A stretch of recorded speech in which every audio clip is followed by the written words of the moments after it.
Welcome back to the Bitcoin Layer. I'm Nick Bhatia. Today we welcome back Kelly Lannan. Kelly has experience in commercial real estate, but today he is here to talk to us about real estate through the Bitcoin lens. Kelly is here to present Bitcoin Urbanism. Kelly, welcome back to the show. Well, thank you, Nick. Thank you for having me. Kelly has a vision for Bitcoin and how it can really change the entire way we think about building. So, Kelly, I'll turn it over to you. What is Bitcoin urbanism? Why does it matter? So, Bitcoin urbanism is the exploration of returning to better aesthetics, higher quality craftsmanship, and long term planning in what we call the built environment. It's important because there's many of us, including myself, who feel that the world that we inhabit physically, walking around and looking at, is not what it could be, especially when compared to um, American or European cities at the end of the 19th century and the beginning of the 20th century. Okay, So so how did we get here, and how do we get back to where they were? Kelly has produced a fantastic slide deck for us to go through some history of real estate and building. So Kelly, let's start with the built environment. So the built environment, I have a couple of little photos. One is of New York City in the early 20th century, and the other is a truck stop, I believe, in Missouri, which everybody kind of sees all over Twitter. It's one of the memes that won't go away.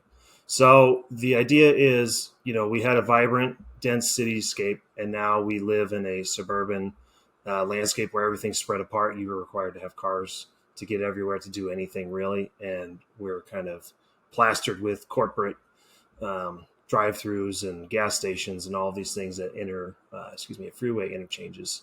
So the idea is, what are the development patterns that existed back in the day that we don't seem to follow now? And what is this, what's called the Suburban Experiment that we find ourselves in? So we went from a period of high quality construction, things that lasted a long time, planning that incorporated in a lot of different means of transportation and building uses, to something that we have today, which is basically use it once and essentially throw it away. So that leads us into the two different kinds of development patterns that we find ourselves in. So the first one is called the traditional development pattern. What that is a time-tested and iterative process where people build towns using essentially very low risk. So think about, the photos your grandparents showed you of a small town that had, a shack with a door and a window, right? That was the beginning of any city or town that you find yourself in today. So people took low risks and got low rewards, but over time they were able to accumulate capital and expand their city.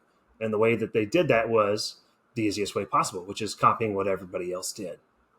So what you see essentially, especially across America, is the Main Street kind of development vibe, right? You have buildings that are smaller, closer together, one or two or three stories. Very often they're mixed use.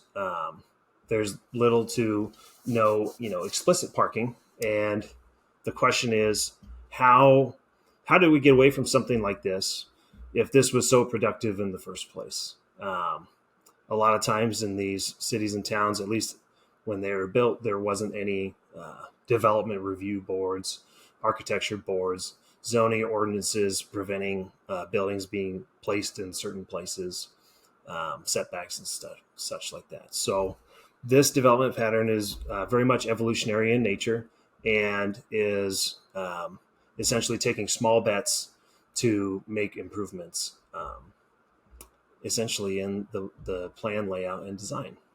So next we have what it has changed to, which is called the Suburban Experiment. Now this is a term coined by Charles Malone of Strong Towns.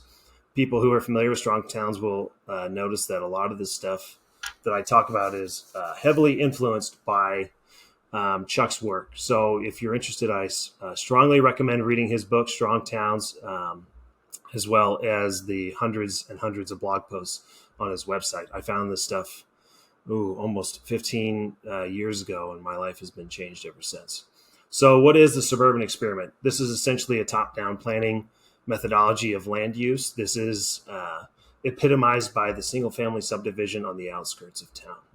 So, what happens is that using Detroit's quote unquote success during the 20s and 30s, the US government decided that that was a good way to employ a lot of World War II vets, as well as giving them all favorable mortgages with the GI Bill. So Detroit didn't get hit as hard as everybody else during the Great Depression. One of the reasons they thought that was because they had a different real estate development model.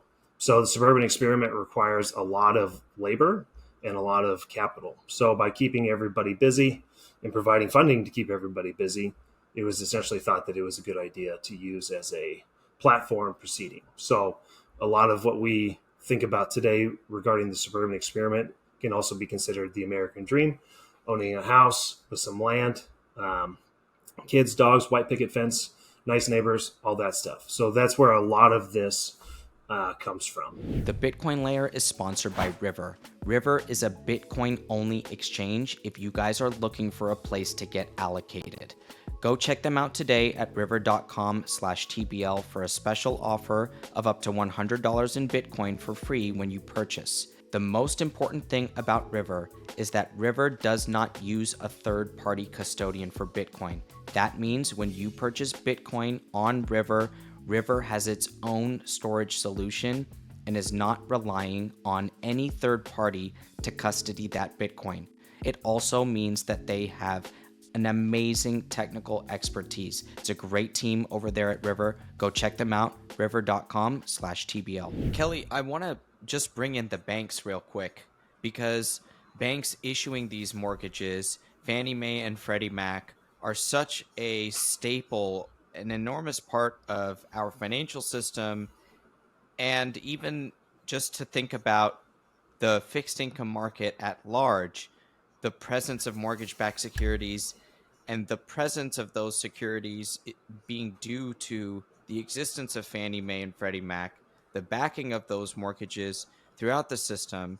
And so I think even go even one step further in terms of this whole central planning and providing mortgages for soldiers after World War II with the GI Bill. Add in the banks and Fannie Mae and Freddie Mac, and maybe just think about the suburban experiment from an even larger perspective when it comes to how our entire financial system operates. Correct. So it would not be a stretch to say that almost the entire American financial system depends on the single family subdivision, and that its creation, existence, continuance, and expansion is really what underpins a lot of financial activity. So we'll definitely get there.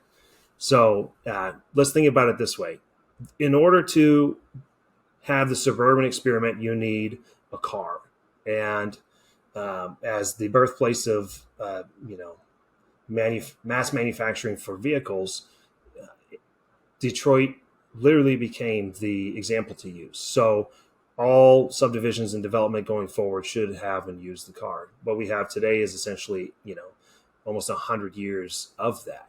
So keep in mind with the single family subdivision that in order to get to that, you have to have cars. And the more that you have, the more cars you need, the more infrastructure you need.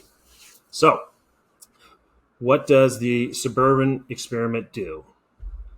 So next we have two different aerials of Cincinnati, Ohio. One is 1955, which is the year before the Federal Aid Highway Act, and the other is in 2016. So this is essentially a 60-year snapshot of what the various interventions of,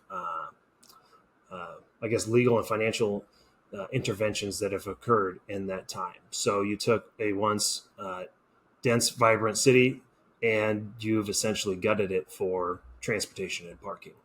Now, this is all to meet the needs of essentially suburbia and cars. So this is a good example, which we'll kind of show later, of the tremendous destruction of wealth that occurred throughout cities across the U.S. So as for the interventions themselves, I've listed what I think are the six most important. First is the creation of the Federal Reserve, which allows them to set the price of money.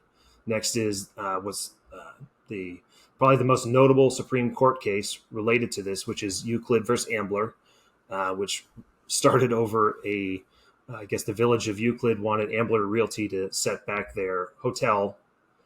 I believe it was like 10 or 12 feet back from where they originally had it along the street. And they said, no, let's go talk to the Supreme Court about it. Supreme Court ruled that the village of Ambler had the jurisdiction over land use within essentially their borders. So this is the legal backing for why all cities have the right to control zoning and ordinances related to property essentially today. Next, we have the National Housing Act, which is a New Deal legislation that created the FHA. The FHA is essentially what federally insures mortgages. You had mentioned Fannie and Freddie earlier. Fannie and Freddie, for those who don't know, either package mortgages into MBS or hold mortgages themselves. So Fannie is kind of responsible for, if you will, the secondary market for buying and holding these mortgages long term so that the banks don't have to sit on them. Next, we have the Federal Aid Highway Act. I had mentioned that earlier. What this did was it created the funds to make and build the highways, but local jurisdictions got to pick where they went. So if you can imagine how local politics works in a situation like this, where they get to choose which neighborhoods to raise to build a highway, you can kind of imagine the things that happened. Lots of essentially poor and racial neighborhoods, got bulldozed in order for new highways to come in. So you can't kick half the people out of town and expect to, continue to operate the same way. So that was quite devastating. The next up we have is what I have is the Nixon shock. That's taking the dollar off the gold standard. And that kind of allows credit-based money to run free as long as they don't drop the ball. So in my opinion, that's kind of the beginning of the transition away from gold as a store of value to real estate as a store of value. So since 1971, the monetary premium has accrued more to real estate than anything else. And then next we have TARP. This is probably the most explicit version of the government buying quote unquote bad loans. And it's continued ever since. So it trends upwards. It comes down every once in a while. I think it was up to 2.75 trillion at the highest, and now it's down to about 2.4. But as of 20 years ago, it was near zero. So there's something to think about there. So with all of those changes at a I guess a federal level, what happened to the people organizing and doing things in the market? Well, so we've mentioned Detroit a couple times. They were the first one to kind of pioneer how to build a suburb, how to have a commuter town. And essentially, like I mentioned earlier about the traditional development model, people just copy what they see. So coming back to post-World War II, the government said, well, Detroit didn't do so bad during the Great Depression. Maybe it's this model of living that they have. Let's do it everywhere. So that kind of top-down decision-making got incorporated into the GI Bill, which provided subsidies for returning vets specifically for this purpose. So the biggest, I guess the biggest market winners would be Leavitt and Sons, who were essentially the first to mass produce homes and the typical home builder sense that we have today. So they incentivize subcontracting. It was very typical of a builder at the time to be able to do all the trades all at once. So they would bring their crew and they would start from, the beginning working on the foundation all the way through the end to, installing light bulbs and appliances. So what we have is much different today, where each trade is essentially its own company. and this dates back to Leavitt and Sons. So in order to meet the demand, they essentially sacrificed aesthetic qualities, ornamentation. They made everything very simple, and they were handsomely rewarded in the process. Leavitt, I think by the time that he sold his company, he had built over 140,000 homes. So that's a lot for people keeping track at home on an annual basis today. That's almost, I think it's 12% of the homes built every year. So, 80 years ago, that would have been quite a feat. So, moving forward, the results. How did this work out over time? So these on the next few slides, this is all information from a firm called Urban3. They process data from city historical records related to tax. So this is what's called a value per acre analysis. It takes into account essentially how taxes are levied, the quantity, and then they apply that. If a small shop, a mom and pop shop in Main Street only takes up 4,000 square feet, and an acre is 43,000 square feet, they extrapolate the value of the land upwards. So we can start with the snapshot on the left, which is from 1900. So that's near when Eugene was founded. You can see kind of very small towards the center right that was the downtown original area. That was the original town. And as we move further to the right through time, town expands. But the biggest thing to notice is that the jump between 1936 and 1970. During that 34-year span of time, that's where Euclid versus Ambler takes over. That's where the federal housing subsidies take over, insured mortgages, all of these other things, so that credit is given to real estate as a favored industry in order to expand. So you have an explosion of the area of specific towns outward. So now as we look at the chart, the purple areas are essentially the highest valued areas per acre. If this is like a typical Urban3 chart, the purplish lines are going to be upwards of $1 million per acre, whereas the darkest green lines are between $0 and $50,000 per acre. So you have a very concentrated area where value is accruing. Now, when we move to 2017, we can basically see that the entire jurisdictional area of Eugene has been developed in some sense, whether that's a farm on the outside of town or a tower in downtown. So how does this affect Eugene itself, right? So we move to the next series of images. On the left, we have in gold all of the areas that are zoned for single-family homes. So for people who aren't familiar with zoning, is that it is a legal restriction on the uses of a certain parcel, right? Now, when cities draw the stuff, they usually just draw a big square. They don't do it parcel by parcel. So next to that is what we have is the revenue and expense ratio of each of those parcels. Okay, so when you're looking at these images, it's all the same parcels all the time. So the things in gray to black that are above the plane, so to speak, are net positives, whereas everything else in red is net negatives. So there's varying degrees of those.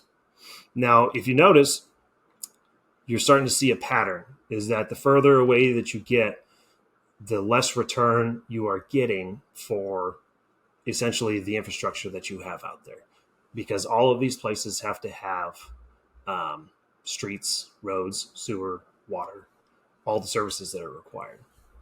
So there's a very small area of town that is producing the revenue needed in order to subsidize everything else. The next slide is the, if you will, the horror movie version of how much drain the red areas from the previous picture are on the city. So you have a lot more, lot more net negative parcels draining the city than you do net positive parcels filling the coffers. And you can kind of guess by the thickness of the net negative that the city of Eugene, Oregon probably is having a rough time paying its bills. So when we look at it like this, it's all good and dandy, but how do we think about the actual infrastructure that is servicing these people? So in order to do that, there's a lot of pipe that has to be laid, so to speak. So next are two examples of two different cities. One is South Bend and the other is Kansas City. They both have snapshots from different times. The difference is that one had a decrease in population, the other had an increase. So in South Bend, the population between 1960 and 2020 went down by, 22%. But the quantity of lift stations, which is to move essentially sewage, exploded by 1,300%. Right. And not only that, but the quantity of force main miles per person at 0.3 exploded to 19. So the burden of that infrastructure went up significantly, but the quantity of people that have to bear that burden went down by 22%. So this doesn't just apply to places where people leave, right? So when we look at Kansas City, the population of Kansas City almost doubled between 1910 and 2020. The problem is that the quantity of lineal feet of sewer per person went up by 27 times that growth. So you have a situation where even though there's more people, there's still even more infrastructure required to service all of those people. Now this kind of gets into, okay, well, if you build it, you have to maintain it. And if you maintain it after a while, you have to replace it because, when you use things, they have to be replaced. That's just, how the laws of essentially thermodynamics work. So how does that work? So we want to talk about the infrastructure life cycle and replacement of basically anything. You can apply this to anything. In this case, it's a road. Again, this is from Urban 3. Fantastic data, fantastic information. So people are wondering, it's like, well, Kelly, why is there zero cost for the road at the beginning? And that's because the developer who typically builds a subdivision is responsible for paying for or building the road that services the subdivision that they're building. Okay, so I'm responsible. I build the road to my subdivision. And then when I near the end, the city reviews everything and then they accept it as a gift. So the city is given. They don't have to pay for the road or anything. In fact, I have to pay them fees in order to have the right to build the road. So over time, they're responsible for maintaining it, doing different things. But after a while, in this case, the life cycle of a road is about 50 years. They have to replace it. So where do they get the money from to do that? Typically, it's in property taxes. Sometimes they have it in a general fund, although that's definitely not advised because politicians and general funds don't go well together. So if we have to rebuild it, where are we getting the money from and how does the cash flow work? Next, we want to talk about what Chuck Marones has coined is called the growth Ponzi. This is where things start to kind of come together. With the Suburban Experiment, we have to have car-centric design. We have to have car-centric infrastructure. We have to have infrastructure that can reach those subdivisions. And then even if the city has gifted them, they have to be maintained and taken care of. So essentially, how does the cash flow for that work? Well, it doesn't. The cities collect a certain amount over time in taxes, and then at the end of the infrastructure's life cycle, in this case, the graph from Strongtown shows 25 years, the city has to go out and replace this. Now, this doesn't account for inflation over time or necessarily collecting the right amount of taxes. It's collecting the taxes that you can collect before essentially the citizens get upset about it. So you're kind of hamstrung as a city being able to collect the taxes that you need to collect because they're not required to essentially outlay as a mandatory, what's the word I'm looking for? Capital reserve, if you will, in order to pay for these things because ordinances can change.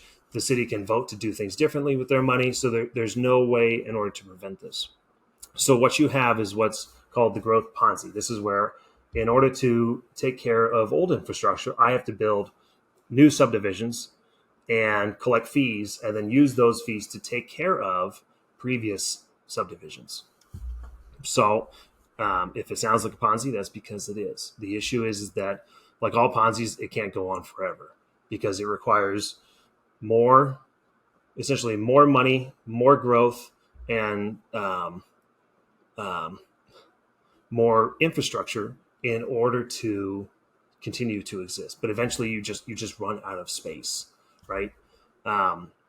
So Approximately after the third cycle, which is about 75 years, the entire cash flow falls apart. There's a good example of the city of Chicago where they had to publish, I think it was 2022, that they have an annual budget of about $38 billion, and that their infrastructure had gotten so bad that they needed to realize some of the repairs. But in order to do that, they had to realize $21 billion of repairs to all of their infrastructure. So that was almost 2/3 of the entire budget for the city of Chicago for 1 year. So to think that the city is essentially able to manage these things anymore is kind of a pipe dream, to stay on the topic, so to speak. So if they're not able to pay for it, who pays for it?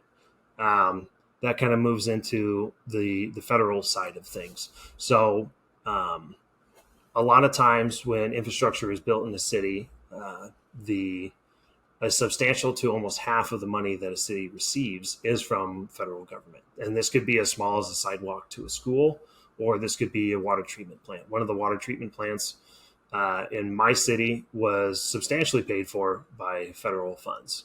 So does the city collect enough money and hold it in a capital reserve to replace it in 50 years? Most likely not. The most or I guess the simplest probable thought would be that they can go back to the feds and request more money to replace what had already been built.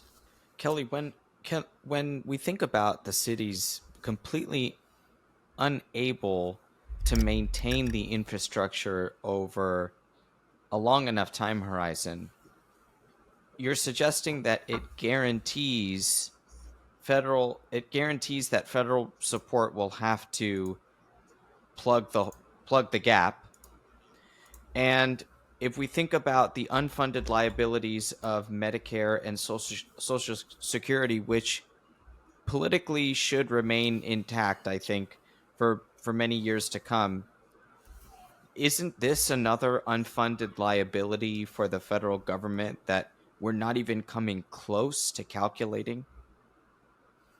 Absolutely. So I read it somewhere that the longer an empire or superpower essentially continues to exist, the less focus it has domestically, essentially on taking care of what it has. So my family has a ranch in northern Arizona. A very good example of this would be working with the Forest Service to just repair barbed wire fences, right? And that essentially there's no, as we don't own the land, right? We have a lease to use it. But as part of our lease, because the lease is so cheap, we're essentially responsible for taking care of it. Now, the federal government, through the Forest Service, provides materials to us in order to do that. But that's only as much material as they have. A good example would be 1 year when we had to replace something like 5 miles worth of barbed wire fence, and they had the equivalent of half a mile worth of material. And there just wasn't anything else to requisition because, we're not the only rancher. There's dozens of other ranchers around us in the area, and that's just what they had left. So if you take that as a microcosm of all the bridges, roads, highways, et cetera, that exist in the U.S., it becomes quite a bleak picture of, not only are we responsible for a lot of these social promises that we've made, but we have hard physical things that have to be taken care of. It's almost a meme at this point that there's the civil engineers. I think it's the Civil Engineers Society. The U.S. puts out a report every year and grades, U.S. infrastructure as a D or an F, and that's quite literally because if funds are allocated towards a bridge to go to a certain town, those funds may get diverted to another politically favorable industry or organization or sorts of other things. So infrastructure could be used to set up those funds, and then at the last minute they get swapped out for something else. So taking care of infrastructure is not sexy politically, and essentially when you have overbuilt it and you have no way to replace or maintain it, then yeah, you have quite a large problem. So yes, that's good thought. I think the figure might come from the Army Corps of Engineers because I do Yeah. remember seeing it quite often, and it's multi-trillions in terms of the gap. We've mentioned recently on the show about this actually came from Luke Groman's appearance on Preston Pish when he explained how the deficiency of simply electricity transmission Mm. puts us at a $3 trillion deficit just there. And I'm not even sure the Army Corps of Engineers is thinking about the future build out of electricity needs.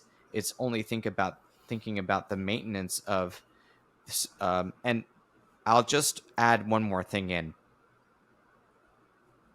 in the effort to financially repress, inflation must be somewhat of a mandate. And you talk about credit expansion funding a lot of this problem. The problem, as you outlined, is some or mostly due to the ease of credit access and then the government sponsorship and expansion of that access, right? And then you overlay the Nixon shock, but just generally money going off of a hard standard. And now you have the real estate premium put on it because it is one of the best forms of property that we have had up until date to protect ourselves from the government. Basically, that's what we're protecting ourselves from, is the government plus central banks, but it's the government, right? And so when we think about all of these things together, what we face from the real estate, the infrastructure replacement side, is a it's almost a certainty that you will get those replacement projects issued by the feds. They When bridges collapse or when a ship runs into a bridge and the bridge falls down, you need to you need to have another bill, and you'll have some massive bill. It won't just be here's 500 million to replace this. It's, oh yeah, by the way, we do need 3 trillion, so let's try to jam at least 1 trillion through the next time. Some of those funds will get diverted anyway and won't go towards the maintenance of the infrastructure. And so the Ponzi scheme you're describing at the city level, it really applies to the whole government and the entire financial system, because you can't have credit contraction because it destroys banks. So you must have credit expansion. In that credit expansion, the federal government will snap up some of it, and it only some of it will go toward the necessary infrastructure maintenance. And so you're at a permanent deficiency, and it, in a way, permanently leaves the dollar denomination itself subject to devaluation. Sorry for the No, no, segue. I think you're 100% on track. So we essentially the transition from the traditional development pattern to the suburban experiment is essentially moving the requirement for infrastructure, I guess, as a capital expenditure and as a maintenance, from localities to the federal government, right? Because with a printing press, you're the only one, as the federal government or the central bank, who can, technically afford to do it. Once you build these giant, the federal highway system is one of the largest human, if not the largest human construction project on the planet. So when you start to do things that you normally otherwise aren't wouldn't be able to do without access to cheap credit or credit itself in general, then yeah, the risk moves up further, closer towards the central bank. And the important thing to also think about this, that Parker Lewis talks about all the time, is that in order to do this, you have to manage your essentially dollars to debt ratio to make sure that you're not getting too far ahead of yourself. If you have to print a bunch of dollars in order just to make sure that people can drive to work, then you're probably in a pretty precarious situation, especially when a lot of the financial system is built on these subdivisions, home loans, and all of the things that go around it. Um, so you've got a situation where you're essentially required to continuously print the dollar to maintain infrastructure that's now probably 75 to 100 years old, that's never been replaced. Okay, Kelly, so keep going with your presentation. For whom the infrastructure bill tolls? Okay, so the basic concept to understand, and this is from my perspective as a developer, is that let's say I want to build homes, and now is a unique time because mortgage rates are very high. So if people can't afford the homes I build, then I don't build, right?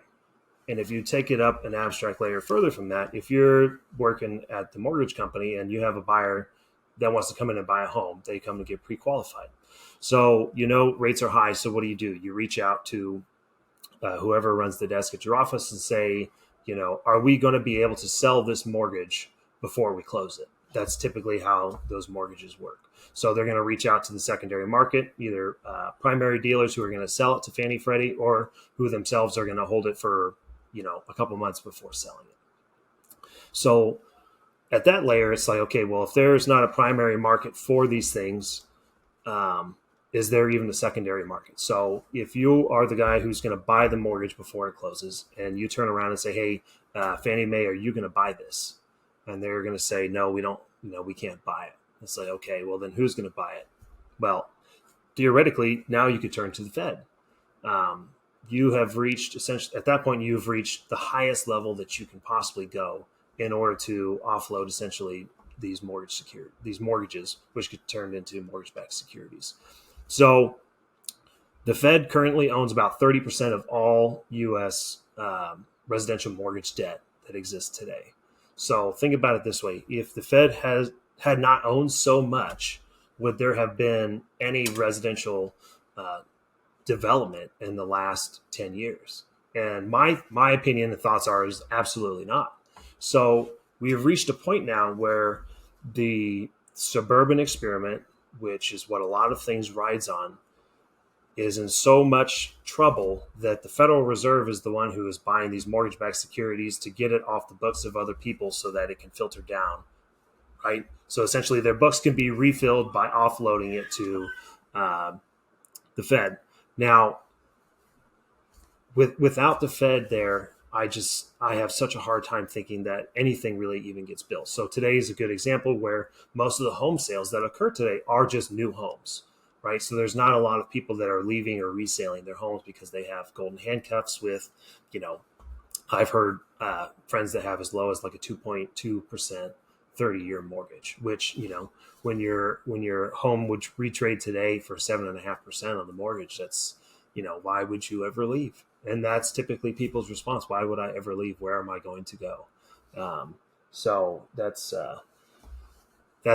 where we are. So if we think about that, we go, okay, well, if there's so much credit that's flowing to it, and there's such a premium that has accrued to it, and everything rides on it, and we're kind of starting to see the cracks because we've taken essentially the risk of the debt all the way to the highest level, then what is real estate's essential, relative value to everything else? So there's two pictures on this slide. One is from Jesse Myers, fantastic, and the other is from Leon Wacom. If you guys don't follow either of them, I highly recommend it. So Jesse's kind of, I don't even know what to call it, bar allocation is, in my opinion, quite apt to describe just how big this entire monetary premium has gotten on real estate. Now, let's look at real estate from like 100 years ago. It has a specific function and purpose, right? It's not used to store value or wealth over time. It's used to live in, to build something in, to conduct business in, or it's something that's used for the public. It's a park, courthouse, all of these other things. So it's not, its basic use wasn't as a way to save wealth through time. It was to actually provide a physical space for a physical purpose, right? So next to that, we have Leon's chart, which kind of shows the monetary supply and then the value of residential real estate and commercial real estate by comparison. So I'm not a statistician, but that looks like correlation to me, right? So the idea is that if there's more money in existence and real estate is much closer to the cancel on credit spigot than everything else, then it would track that real estate prices are probably going to track pretty closely with the quantity of money that's in the system, especially, when we look backwards to some of the things that we've talked about, that the federal government subsidizes residential real estate in so many ways and so heavily that there's little reason to believe that, barring another sort of financial crisis, that real estate prices wouldn't continue to track the quantity of money in existence. So this is where things kind of start to get interesting.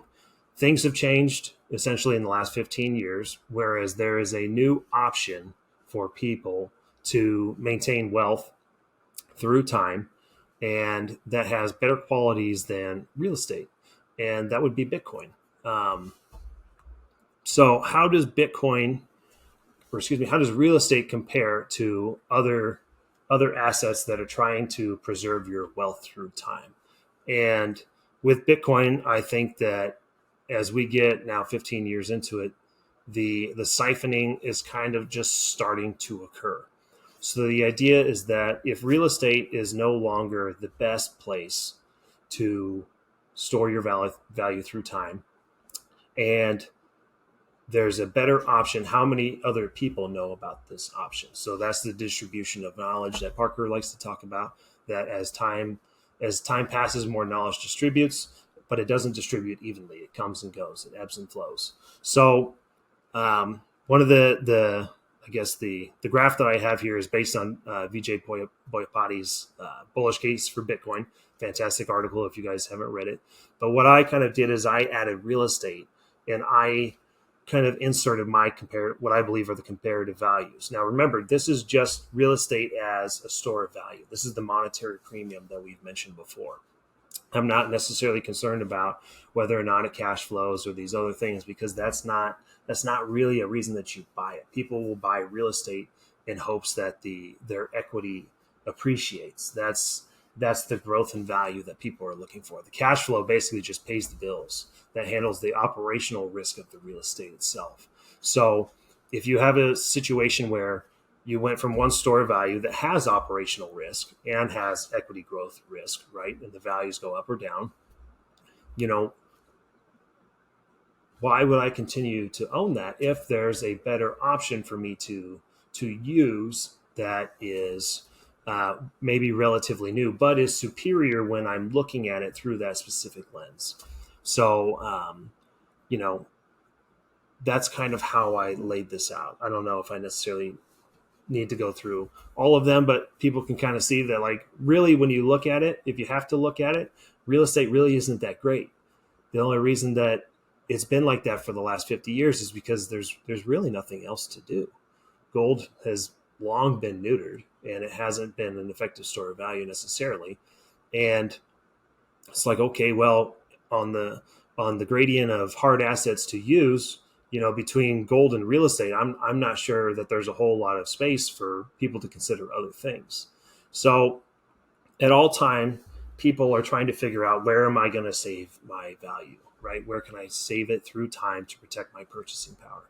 And I think that we are getting closer to the stage where people are starting to understand maybe real estate isn't necessarily the best place to store value. And in conjunction with the other things that we've learned, we know that it's a heavily subsidized, industry, and that there's lots of things built on federal mandates and federal money that if those things changed or went away, a lot of suburban neighborhoods might be totally worthless, because the cost to maintain and replace all the infrastructure to get to those neighborhoods is way more expensive than all of the value that people could, or even all of the cash that people could put together to maintain it. This would be a good time to mention that, if you live in a subdivision and have an HOA, right, A lot of times the HOA is responsible for maintaining all the infrastructure, the sidewalks, the streets, water, sewer lines within that legal subdivision, right? And that if something happens and it has to be replaced, the HOA is going to do a special assessment for every property. They say you're within, our legal tract, and you are partially responsible for all of this. Well, what happens when real estate prices come down 20% and you have no equity in your home? You can't borrow any money against your house in order to pay that bill, even if it's $10,000 or $20,000. Using existing federal data about what people have in their bank account for emergencies, that could be 20 to 40 to 50 times more money than they have. So in a situation like that, if you can't pay your bill, the HOA files a lien on your house to take it and then sell it so that they can get the money to pay for the sewer line. Now, that's just one thing and one person in one house. What happens if the whole neighborhood is like that? So these are things to consider, that when you are built on so much debt and things start to go wrong and there's no cash anywhere to take care of it, you have quite a problem on your hands. And I think that's when I think that what you said earlier about the federal government literally just printing money to take care of these things, I think that will happen in our lifetime, and that there's no way around the math and around the physical reality that a lot of the stuff now is really old, and even the stuff that's not so old has to be fixed or replaced.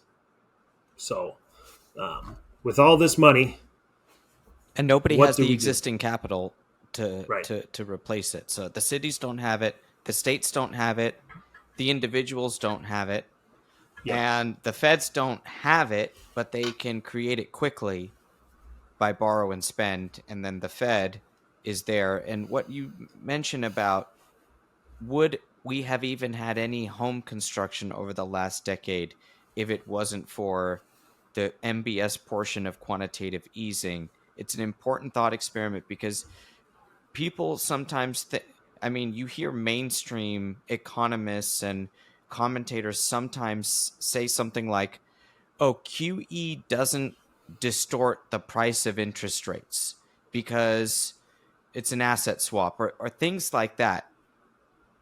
And while in isolation, there might be some it might be factual in some ways in the short term, especially when you think about QE in the early years. When they were buying treasuries, rates went up because of basically the behavioral effect of stimulus making the future growth and inflation expectations go up. So rates went up instead of down, which QE is buying treasuries supposed to manipulate rates lower. So there's some truth in it. But when you really think about the churn of Fannie and Freddie, and if, like you said, if the broker knows he or she can't sell the loan right away, they won't issue it. They won't even issue it. And if they're not issuing it, no builder is building it, and on down it goes. So it is so important to think about the grand manipulation in real estate in the recent years, has having nothing to do with all this suburban, car-driven, subdivide dynamic that we've been in for many decades. This whole new QE era it's really important to think about that we might not have any home construction if the Fed wasn't involved in mortgage QE. So, Yep. Kelly, I'll let you get back to now thinking about Bitcoin urbanism. So we want to talk about, now that there's all this money that is sloshed around all this time. There's a saying that time is money, but now I think time is less money. So in the built environment, you have to. There's no abstract creation process, right? Maybe other than creating the set of plans. Somebody has to take an idea, find people to physically do it, physically build it, right? This all takes time and effort. And the idea that if there is ever increasing quantities of money to make all this stuff happen, then you have more money chasing essentially the same quantity of goods, and things become less valued in that money. And when you have something like construction or real estate in general, that you still have to have people show up to do the job, the physical job. Somebody has to set the forms, pour the concrete, frame the house, plumb the house. All of these takes people and materials. But if you are now in a situation where it becomes a financialized rat race, you have to do it as quickly as possible in order to essentially maintain your purchasing power, so to speak. So if your time is being devalued because they're printing more money, then you need to be able to do your job in less time. So you're trying to scale back your time in order to keep the same parity for purchasing power, right? So in real estate, and I've seen this just in oh my goodness, my 14 years of doing this full time, is that I can see it over time, going to a job site, watching somebody work, and the effort that they put into just the final details, right? So there's a saying in construction that the last 10% of the job requires 90% of your effort, and that it's all of the finished detail work, right? The small things that people overlook, or they forget a small piece of baseboard or a corner bead, or all these other things that require somebody to drive back to the job and go back up the stairs and do something in 2 minutes that they should have done a month ago. So as their time is essentially devalued, the craftsmanship declines because there's no incentive to go the extra mile or to do things in a manner that I don't want to say necessarily that you would be proud of, but there's so much labor saving technique today in construction that it really doesn't require craftsmanship anymore. Really, the only craftsmen are probably the framers, who are responsible for the essential construction of the backbone of the entire house, right? So we have a situation where a single family home is a churn and burn activity. When they build it, they fly. There's actually a handful of really good accounts on Twitter. If people want to look at people who do home inspections, they always post videos, right? There's a guy who takes his camera and he'll go up into the drywall and he'll look at the framing, and they'll notice that like entire rooms aren't actually nailed to any of the structural members in the house, right? Now, why is that? That comes back to, what I'm trying to articulate with craftsmanship, is that as time gets devalued, so does the craftsmanship itself. Like it's not that you don't want to do it, but you can't afford to do it. You can't afford to spend any more time in that house than you absolutely necessarily have to. So quality declines as a result. And when you get this kind of reduced value of labor and the churn and burn of a financialized asset, you basically get high time preference choices across the whole board. So once you know that, you need to simplify housing plans, designs, all of these other things, it flows back up to the implementation of the subdivision itself. So you essentially end up with stripped down versions of, what could have been. And I included a quote by Michael Saylor that he had posted a couple of years ago, that the road to serfdom is working exponentially harder for a currency, growing exponentially weaker. And having been around the trades quite literally my whole life, like I can see that. I've seen it, and it's very, it makes my job close to not being fun, because you're just arguing about people doing simple things that they need to do in order for me to have a product to sell. So that's kind of where this all ends up, is that now you have an entire system built up on debt. The Suburban Experiment is so ingrained into the financial system and its continuancy and its dependence, that on the back end, what you're actually building is hardly even worth what somebody paid for it, because it's kind of just slapped together. So you've got a situation where something that's really important now is riding on something that's really bad, in my opinion. So, or a product that's really bad. So, this kind of leads into the summation of what Bitcoin urbanism is. So how do we clean up the block, as I like to think? So as Bitcoin knowledge distributes as a store of value, that value will be siphoned away from real estate itself over to Bitcoin. How much of that is siphoned over, I'm not quite sure. It's hard to say, because there's so much that's writing on it. that it can't go down too much. That harkens back to like a 2008 era saying, or even before that, where real estate, prices don't go down because they can't go down. And that's very much true, but not for the reasons that people were saying at the time. They were just saying that because the American economy was built on housing, right? Not necessarily that it has to work because there's so much debt riding on it that it is a I guess what's the word I'm looking for?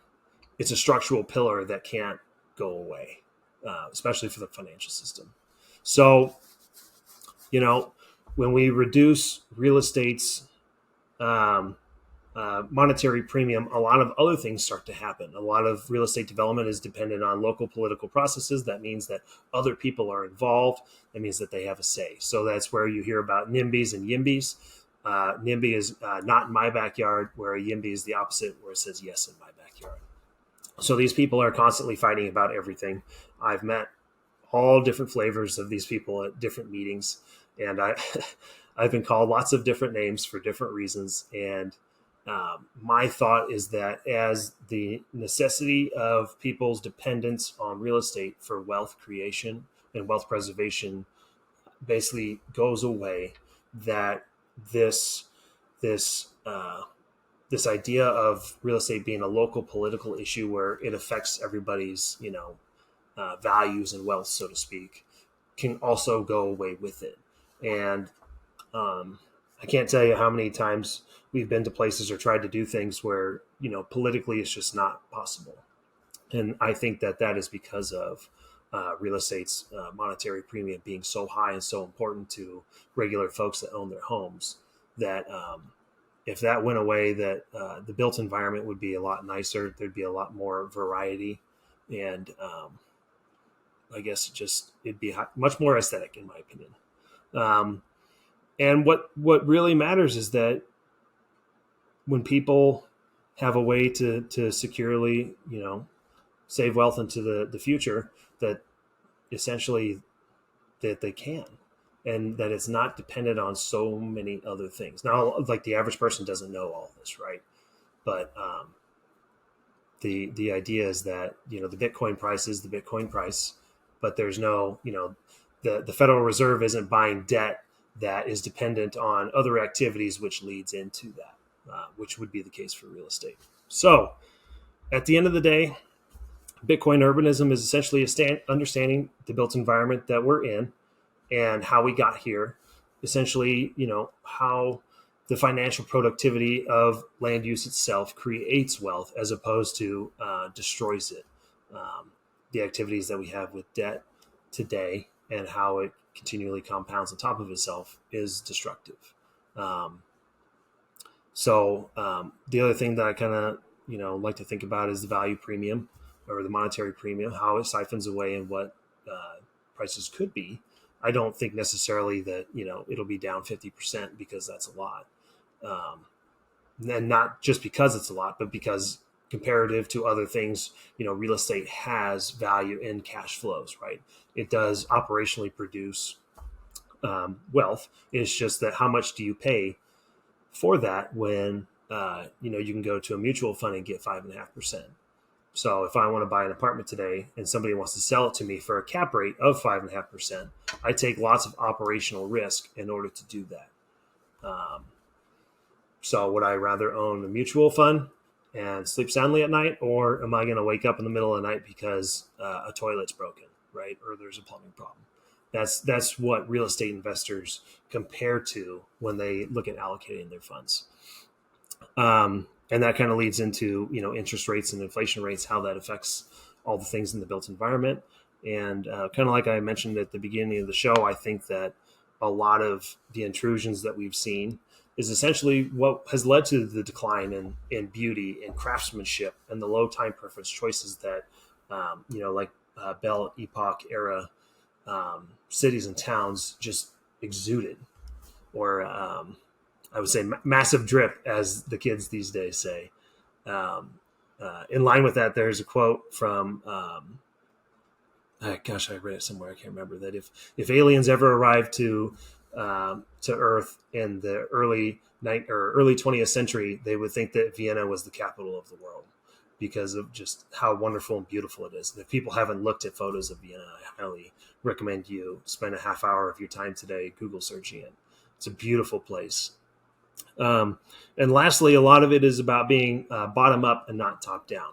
So bottom up is, you and your neighbors deciding to improve something, working with your town to improve things, to have better planning to allow for different buildings and such like that. So the image that's included in the slide was taken in 2022 in a town called Bisbee, Arizona, which is a mining town. And I'm standing in front of a famous hotel called the Copper Queen. And I happen to be walking out of it after lunch, and I looked down and noticed that the original brick street was underneath, that inch of asphalt. And I thought that was a very apt understanding for, what Bitcoin urbanism is that the bones and the understanding and the knowledge is there. We've just covered it up with an inch of asphalt, and that, we can return, so to speak, but we can return in a way that is much better. And I think that when we apply Bitcoin to that equation, that's how we can do it. And that's why I'm here. Bitcoin urbanism is both understanding the built environment in which we live, but also finding the path to more beauty, craftsmanship, and a changing of our relationship with real estate, which has evolved in a way that Kelly described, very manipulated by governments and certain court decisions and the banking era that we live in. But in a Bitcoin world, it might look very differently. Kelly Lannan, thank you so much for your presentation today. We can find Kelly's work at bitcoinurbanism.substack.com, and we look forward to reading a lot more from you on this topic. Well, thank you again for having me, Nick. It was a wonderful time. Take care, guys. We'll catch you guys next time. The Bitcoin Layer is proud to be sponsored by River. River is a Bitcoin-only exchange, and we think it is the best place for you guys to get allocated if you have made that decision to purchase Bitcoin. So go check them out at river.com/TBL for a special offer of up to $100 in Bitcoin for free when you purchase.